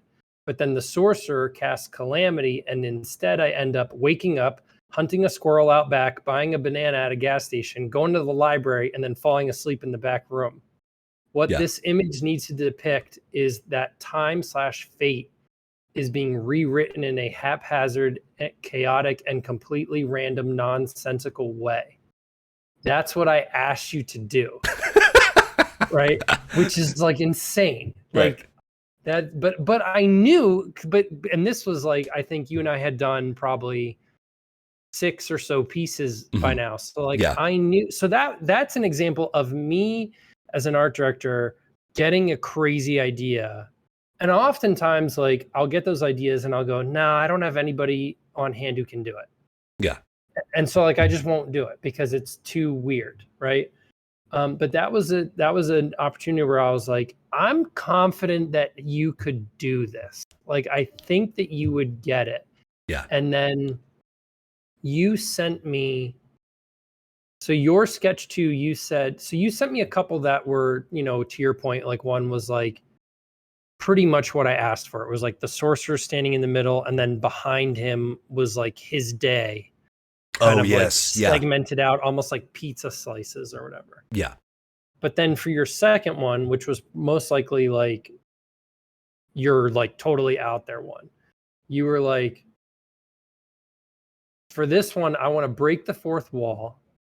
I want to literally shatter the frame. So as if like the Varia art was literally breaking Yeah. itself. Like the art itself is fracturing, and like all these shards of glass depict like different moments in time that are like trying to desperately rearrange themselves back together again. And I think actually I have it. The sketch that you sent me was literally just panes of broken glass. That's it. Yeah. Yeah. And you said in your notes, you were like, what you were planning to do was you were going to like impose different images on the individual panes. Yeah. I remember But asking in the sketch, you. like there's none of that. The sketch is literally just like broken glass. Yeah. Right. And I was just like, that sounds cool. Let's do it. Like, and part of that is me trusting you. Sure. Right. You know, and part of, but an equal part of it is you just like wholly embracing the challenge of like this totally nutso. Yeah. And I remember. Like art request. And I remember, and we talked at the very beginning how you're kind of this golden goose of like, you understand the lore and the art direction, where it needs to go and stuff. So I was like, oh, what pieces of lore either haven't happened yet, like literally in the Varia timeline, like as far as if you're making stuff for the future or whatever, are there any like Easter eggs we can put in here that people don't understand the context yet, but they will? Like, can we literally play with Varia? Like, as an idea? Because I'm like, oh yeah, I'm a huge like Metal Gear Solid fan. And you know how you talked about, you know, with Innistrad and the whole like fear idea. I can't tell you. So spoilers on the first Metal Gear Solid, everybody, from 1997. Whenever they tell you, it by now. Yeah, right. Whenever they tell you to look at the back of the box, and you're like, you're playing, and it's like, oh, you need to find this code. It's on the back of the box. And I'm like, back of the box? What the hell are you talking about? And then like I go, and you're in this big warehouse level, and you run around, and back of the box? What do you mean? And I was like, oh shit. So I grabbed the box of the game that the game came in, and sure enough, one of the screenshots has the secret on there. And like I had to set down the jewel case, and I was like, you have got to be kidding me. Like, I thought it was the greatest thing that has ever happened, maybe ever. Because I was like, they got me. Those bastards got me. But that's like some near Autonoma That's another one I gotta play through that. I haven't even beat it once, and I've heard you had to beat it a few times. So that is definitely on my list. But yes, that I think idea. in that game, like the start menu fights you or something. Right, just weird. Like, yes. Yeah, so like that's where my head went. I was like back of the box, and I was like, is there any stuff that hasn't even been told yet in Varia? And I think the answer is yes, because and I know we went back and forth on it. So I don't want to give away anything. But there's one part in particular, and it's the lower right hand part of it. And it's amazing because we're talking about this like mad sorcerer, and he's losing his mind, and like the very blood that, that he uses as ammunition, or like his gasoline, is the thing that's like the very life that he's sustaining is also being taken from him. So there's this nice dichotomy. But on this card, there's not. There's one little moment, and I was like, I want to have this poignant little like chef's kiss of what could have been if he didn't go down this path. And it's like, because I love, we're all creatives here, so you love the heartbreak, you love the bittersweet, you love to kind of give it to the people and then take it away, and like that sort of pulsating nature of it. I was like, okay, yeah, we got something with this.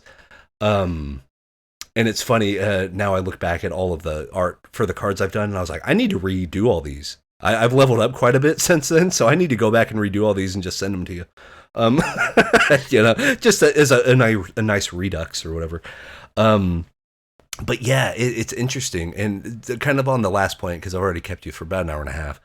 The last point that I did want to bring up, and we talked a little bit before we recorded, but you can tell between Anthony and I, one, we have a good professional rapport just because we get what is Varia? Like, what's at stake? We want to make it the best thing for the players. We want it to be interesting just for us too. It's cool to be able to have an expressive outlet that allows for this type of storytelling. And the thing is, that doesn't happen by accident. And that's not something you can necessarily automate. A big thing that's happening right now, and I already did a video on it on the channel about, is AI going to replace jobs? And both Anthony and I agree at a certain point they might, but it's not jobs you wanted anyway. And I know you could touch on this from like maybe an art director's perspective, but I can tell you as the artist perspective, it might be good to come up with colors. But then other than that, I mean, we've talked about it before, and I've even told my students, a lot of students freak out that they want to learn how to draw, but they're afraid to trace. They're afraid to trace because they feel like it's cheating. And I'm like, okay, what do you mean by cheating? Because if I need an image of an apple, and you give me a traced image of an apple, it's going to look better than whatever apple you're going to give me before, right? And they say yes. Right. And I'm like, okay, now I need you to paint that apple. There's no tracing the paint. Yeah, right. Like there's not, that doesn't really exist. Like you can color pick, you can color match. There's different things you can do. And but there's learning in tracing too. It's kind of totally. like, like when you're learning an instrument, right? What do you do? You play covers, Absolutely. And like when you're playing a cover, like, yeah, you're playing someone else's music, but you're also, whether you realize it or not, learning chord shapes, you're learning chord progressions, you're learning beats and time signatures and all of these things. And so like when you go through the motion of tracing an apple, if you trace an apple 100 times, eventually you're just going to learn the shape language of an apple, and then you won't need to trace it anymore. Absolutely. And you'll know like, okay, this is the apple silhouette. And then once you know that, then you can start to be creative, and you could say like, okay, how do I stylize this? Correct. So that it still looks and reads apple, but it does so in a way that is reflective of like my style. Yeah, right? and it's great because style, I think Neil Gaiman, the author of like American Gods and Sandman and a bunch of really cool stuff, he has a good saying that style is the mistakes that you keep. Right. And it's totally true. The older I get and the more I'm in the business, I'm like, that is absolutely true. And the thing is, AI can't make mistakes. Not to say that it's so good, because it's not. I think it's bunk and you can tell it's bad from a mile away, but it doesn't know what it's doing. It doesn't have the training. It doesn't have the leverage. It doesn't have the lived experience to be able to draw from. Like, unless you were to ask for that light, the shimmer of light coming through the really thin igloo, you wouldn't know to type that in for a prompt. You wouldn't know. Yeah, no, for sure. You know what I mean? And like, and there's no way, like, is AI going to be able to make a card game that has RNG of dice on a timeline where you can shatter the timeline? And no way. Like, it's so far removed from anything that remotely is considered human that the only good things about it are knockoffs of things humans did. Literally. Like, especially in the AI art thing, and you've probably seen this with the writing stuff, is it can kind of mimic, it can be like the alien in the human suit of, I guess you put those sentences together, but like they didn't really say anything. And, you know, and it's like with the art, it's like, yeah, you got the 1 point perspective down, but like, there's nothing to this. Like, this just seems like if you're going to copy from Rembrandt, the best you can be is second best. You know what I mean? Like, Rembrandt had to solve those problems. You're not solving any problems. You know, creativity is problem solving. That's all it is. So when you don't have problems to solve, what is this? Like, where it doesn't lead to anything. And like, yeah, I think it's like, it's one of those things where it also very much depends on your industry. Like in a industry, and we talked about this, you know, before we started, but like in an industry that so heavily relies on action. Yeah. Right? Like people doing things or creatures doing things. From what I have seen, AI is not good at capturing that stuff at all. Like, AI will be able to spit out some really interesting looking like portraits or like tarot card kind of like static image things. But you know, again, just using Varia as an example, like every single card in our game is an action. It's like something you're doing. It's a cut, a punch, a kick, a block, a dodge, or whatever. And like those are things that I have not seen an AI be able to do any of those things, right? Correct. So for me, like just that alone, it's useless to me. Right? Yeah, for sure. But you know, beyond that, like I think that where it can be a tool is like if you are an artist who's like proficient in, you know, Photoshop, and you understand lighting and you understand how to build like a proper composition and like create contrast and like, you know, balance and all of these things that like, you know, it takes effort and knowledge to learn and understand and practice, right?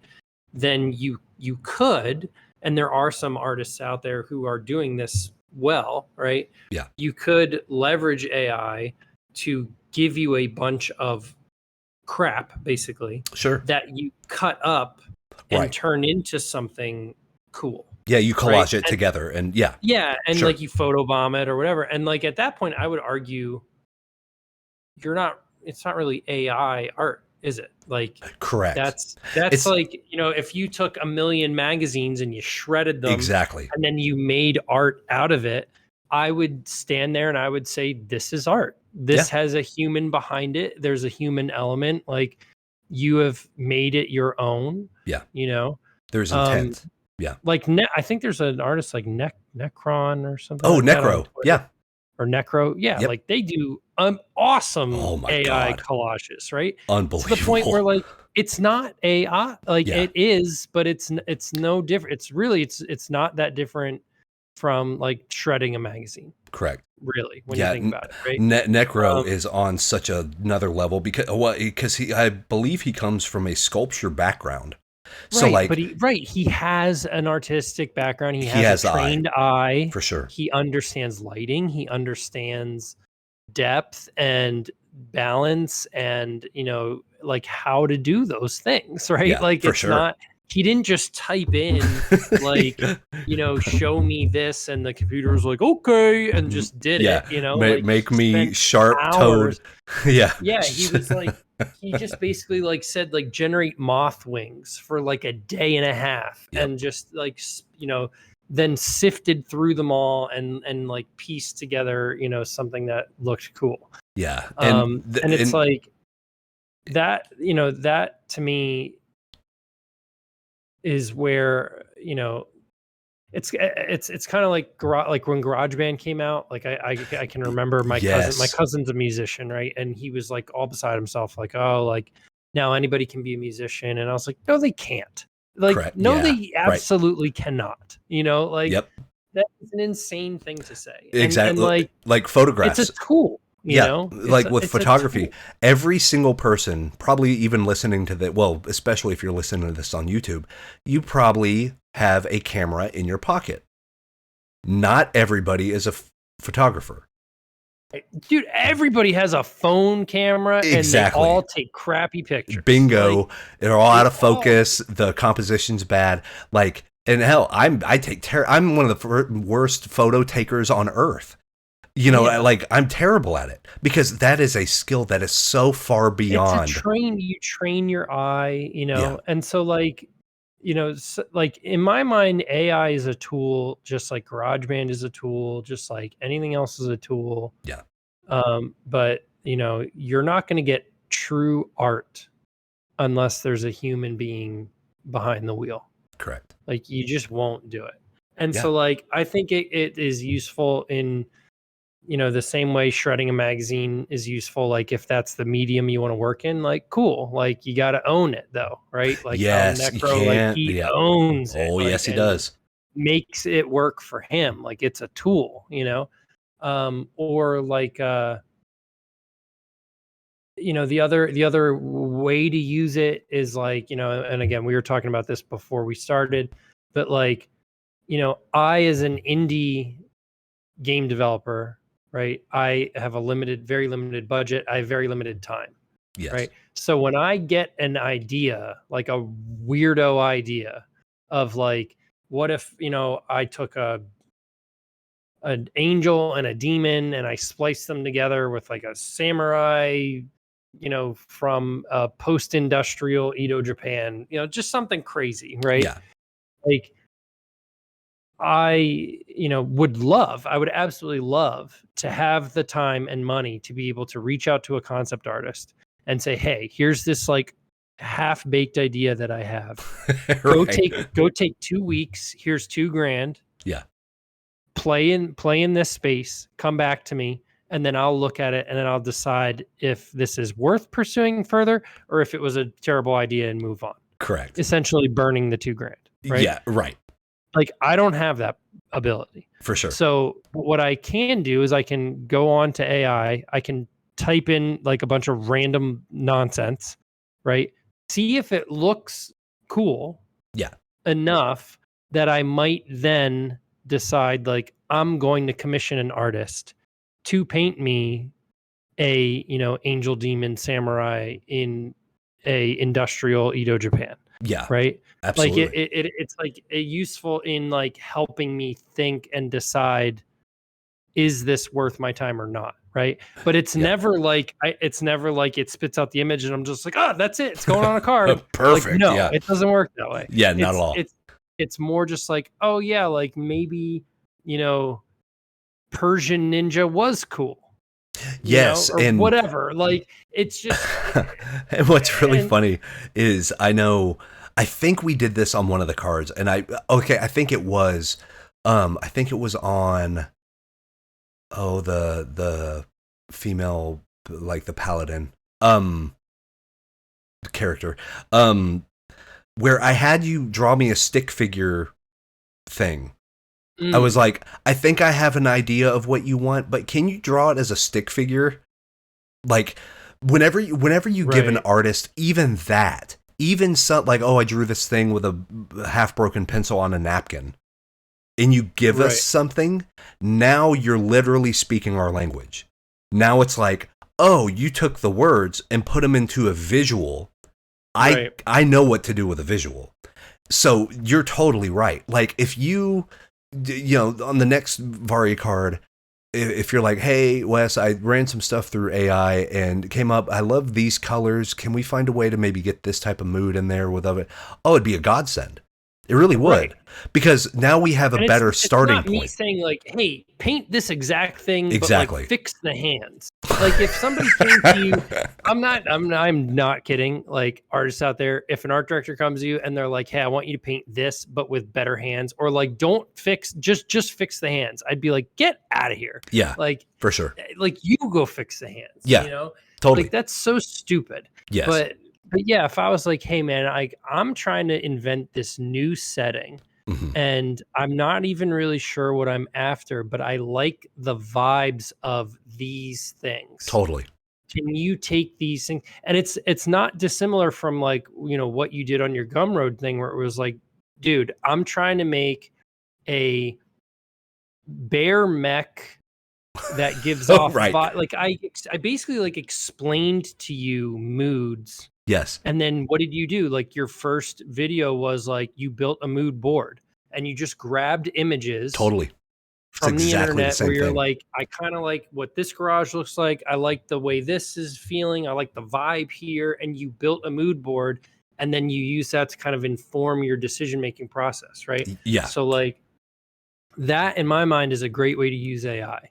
It's like, I need to just try to land on moods and vibes and try to kind of figure out roughly, like, yeah, I kind of like the look of this, or like, oh yeah, like the lighting in this image is weird, but it's doing something for me, you know, like that kind of stuff. And then from there, you need a human to then take that and say, like, okay, take this from being this like unrefined, noisy thing, and, you know, make me something valuable. You know? Absolutely. And it's funny because there's two things that come to my mind. And one is the triangle of good, fast, and cheap. Right? And like, okay, you get good, fast, and cheap, pick two. Right. And AI is very fast and very cheap, which means it's no good. And you know what I mean? Like that. So that's where that falls in that. But the other thing is, there's the saying in any trade, and this goes for a car mechanic or a plumber or whatever, is if you want to spend the most amount of money, hire the cheapest. Because you're going to have to go back and fix that crap. Yeah, right. You know what I'm saying? So that, I think the way you're approaching it, and honestly, it's the way a lot of studios are approaching it, is they're not using the, because the real problem is, it's not even with the AI necessarily. It's what was fed into the AI was such a mass amount of theft from people that didn't know they were getting stolen from, the likes of which has never happened in human history. Like, I think it's the biggest heist that's ever happened for anything. Because you have to think, okay, I'll just throw out, you know, I'll put it this way. My Star Wars contract, I could pay off my car. Like, right. It was a pretty lucrative deal. I only made 38 images, and it was enough to pay for a car. They stole, for Stable Diffusion, Midjourney, and all these other things, they stole petabytes of images. So if you calculate those images based on that amount of worth, you're talking about like quadrillions of dollars worth of theft. So that's where the artists come in. And like the same thing for writing. Like now they're doing for Chat GPT or whatever they call it.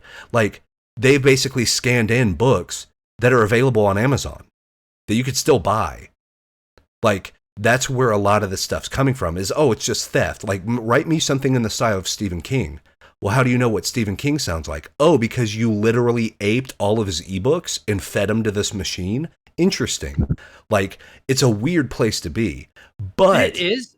So that to me, I find that very interesting because, like, on one side, totally see that, right? Like, yeah, I can totally understand that argument, but I also, on the other side, like, I just go back to, because I'm a musician, like I play drums, right?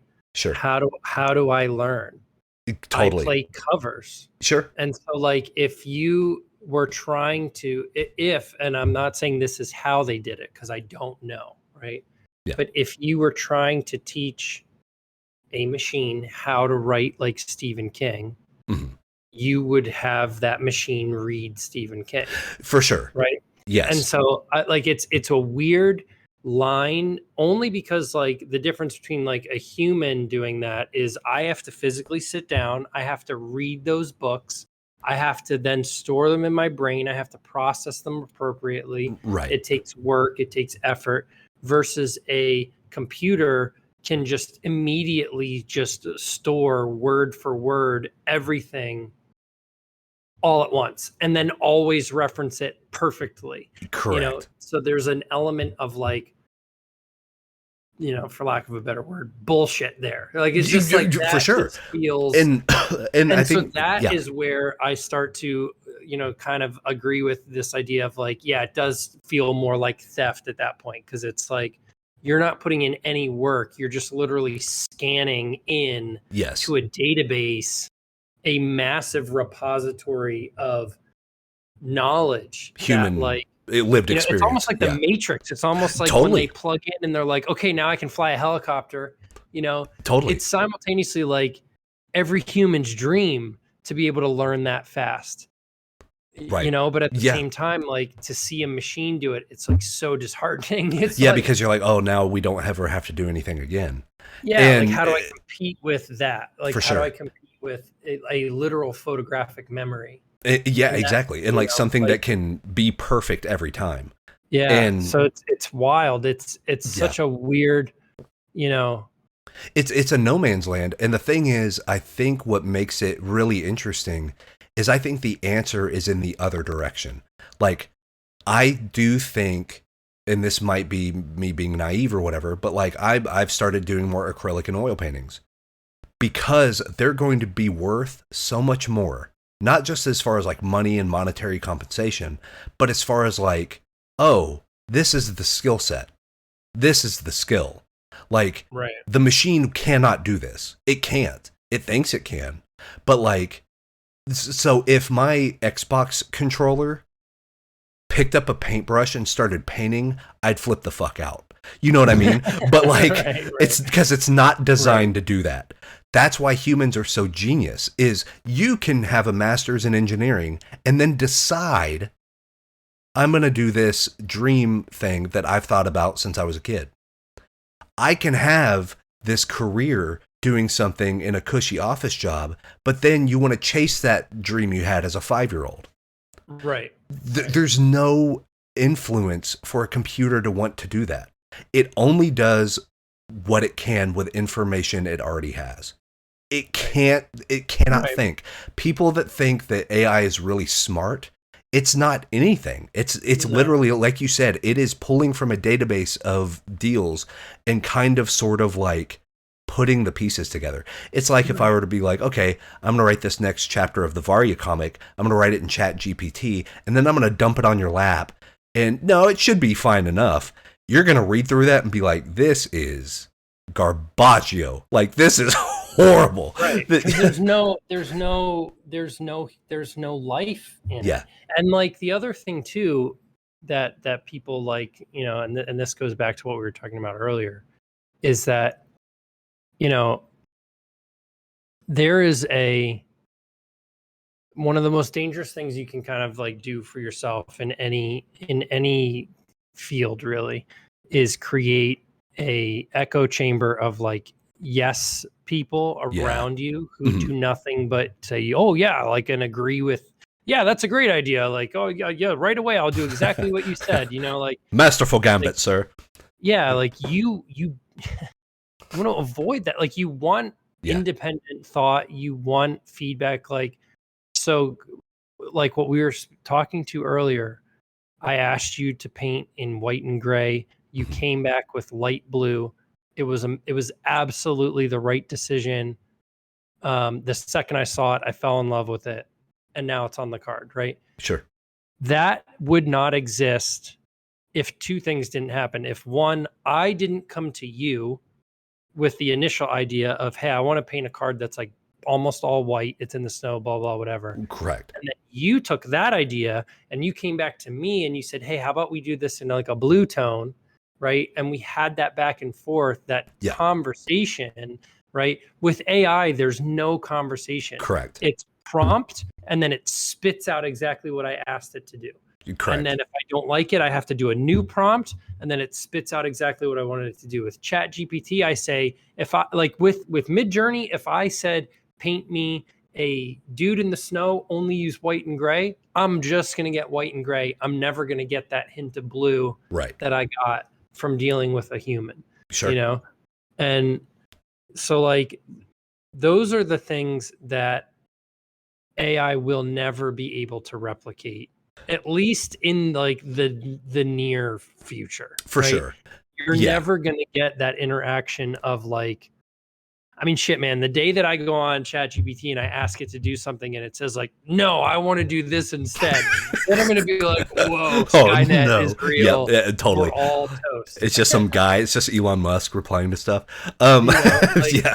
But it's like, that's not the interaction that you're getting. Like there's no discourse. It's just, and like, then it just does what you said with no thinking. For sure. And because it doesn't know that at the end of the tunnel, this is going to be used for a card game. You know what I mean? It doesn't have context. It does not know what that there's that old saying that the worst thing that can happen is the Lord answers your prayers, right? Because it's like, if you're asking for this exact thing, what happens if you get it? Yeah, right. It's not gonna be, you know, I love to see all these quote unquote ideas guys. You really think everybody in the creative industry doesn't have ideas? Like that's the thing we're lacking. The thing we're lacking is time. We have more ideas than you probably have the next 45 character classes of Varia somewhere in your brain kind of already rattling around. Just sort of hanging out there. I have a file. See what I mean? Like, I have a file called, I'm going to open it. I'm actually going to tell you the name because I'm tired. Yeah. And I'm getting delirious here. All right. This is the name of the file. I'm actually going to read this to you. Perfect. All right. It is the Super Mega Ideas Thread, Mega Thread 2. A 2? There's another one? Yeah, because you don't know why it's 2? Because Super Mega Ideas Mega Thread got too big. So I had to make a second one. Totally. And what that file is it is 1 to 3 and never more than 3 cards that capture an idea for a class that I have. That's so cool. So in the one file that got too big, so I had to make file number 2. I think I have roughly over 6,000 cards in it. So that would mean that let's just assume that I have 3 per class. That's 2,000 ideas. That's unbelievable. Just in that file. And I have a second one. Right. So that's the thing is like, ideas are something that are plentiful. Like there's tons of them, and some of them are good, some of them aren't so good, but you got to work through the bad ones to get to the good ones. And with the whole AI thing, there's no iteration to get to the good ones. There's not you get the bad ones and then you're like, all right, I did it. And then you're kind of done. Right. That's what people don't understand. Like that file, like you'll hear that and you'll be like, oh my God, Varia's going to have 2,000 classes. Like, no, absolutely not. You want to know what happens is that file gets pared down into 2 classes. Right. Or it starts sparking the debate for the next 7. And you're like, Yeah, okay, let's like take it's these not. 2000 ideas and what are some themes? And then, Yeah, yeah, you let's problem solve. find the 7 good ones in the pile of 2,000. Totally. And so it's like, but that only comes from working with other people and Yes. getting their inputs, and it becomes molded into something bigger than you. You know, that's where, like, Yes. what I was speaking to before, how we work and how we are a highly iterative process where we're constantly talking to each other. We're constantly like growing a character out of the minutia, right? And with AI, like, you don't get that. With AI, I could ask it to paint a warrior 2,000 times. I'll get 2,000 different ones, but then I can't then say, like, okay, let's take these 2,000 ones and sift out the ones that are the best, Yeah, and then iterate off those and keep making them better, better, better. Like, no, it doesn't work that way, it's for sure. you know? Yeah, and on that kind of last point, and then we'll wrap it up here. I actually on my Patreon, like I had some of the students that were really freaking out. They were actually kind of having it's one of those existential crisis, like, oh God, am I making a mistake getting into the arts? And I just looked at it like a value proposition. So like you said, how you have the 2000 ideas there, and then you're going to sift through them, and maybe a few hundred are just aces, and then kind of going through the muck and kind of cutting the fat and all this stuff, you end up with like 15 or 16 just stellar pieces of work. It's the same thing. If you count how many pieces are run on Midjourney or Stable Diffusion a day, and compare the usable ones with the amount that were run, your art isn't worth anything. Right. Like, it literally, if you ran something 5,000 times and you pick 2 of them, your ratio is already 2 out of 5,000. That's your fraction. Not very great. All right. Right. But it's not just you that ran that program that day or even that hour. There are millions of other images being generated. So not your fraction isn't 2 out of 5,000. It's 2 out of 500 million. So now it's worth even less. Right. So you talk about ideas. Ideas are cheap. But like you said, doing the problem solving, being able to talk with other creative people that have the right mindset, the wherewithal to look forward and be like, okay, what's going to be best for the player? What's going to be best for us just creatively? Like, what do we get most excited about working on? Because that excitement is contagious. And usually if we're really stoked to work on a set, that energy goes into the art and it goes into the flavor text and it goes into the abilities. And then people like playing it because they're like, whoa, there's something snazzy about this. Like, this is a snappy little, Right. I can't wait to see people have the mech trap artificer like on the play field because I want to see what they do with it. Because it is this like tricksy hobbit of like, like this really Right. cool idea of like, oh, and it's great because it makes total sense that she is a thief engineer because you like playing thief characters in really any role-playing game and you're an engineer. So like Right. what better card class? She's named after my daughter too. So it is meant to happen. Like Right. we talked about it at the very beginning, but things like that are inevitable. It's going to be quality because it has to exist. There's no better person at a better time for a better game to come up with the artificer. It just doesn't. You could not align the planets to make it better. You know what I mean? And that's going to kind of bring us to the end of, I guess we'd call this the dad cast. Because we're now staying up way too late and stuff. But dude, it was an absolute pleasure. I always get like reawakened and excited whenever we talk, whether it's through chat or whether it's through voice or whatever. It's always a pleasure because you're one. Great. Yeah, you're one of the guys that you get it. You know what I mean? And like whenever you work with people that get it, everything just happens way easier. It's a way better time. Yeah, it is. It is way more fun. The too. product's better, and then you get more energized to do it again. And I will say, working head to toe, big to small, like Guildhouse Games is easily in my top 2 clients. Easy. Like, well, thank you. Well, and you guys, very many days are absolutely number 1, just because it's one of those things. It's a labor of love, and you can tell that Varia has a very long, like a long lead, a long future, and there's a lot of great ideas. Basically, the elevator pitch, if you guys haven't gone to the playvaria.com, go do that. Get yourself a starter set. You can play the game for free as well if you have a copy of Tabletop Simulator. Kind of learn the basics, learn the rules. The starter kit is an awesome purchase. I purchased one, so I have the starter kit, and this weekend me and the daughter are actually going to knock it out, get it going. Nice. But it's so much fun. It's basically Street Fighter, the card game. It's you get the energy, you make the tactics, you are the hero, you are doing these things. And like you mentioned before, it is a game of verbs. You are acting. You're never sitting around. You don't get mana screwed. Like, none of that stuff happens. You know, you're constantly either making an active decision or you're making a defensive decision, but you're never sitting around waiting. And I think it's like a boxing match with spells. Yeah, for sure. And you can say like ducking and weaving is just as important, if not more so, than how hard you punch. Mm-hmm. So if you think in strategy of that way of like, yeah, you could have the upper hand right now, but I have this little ticking time bomb.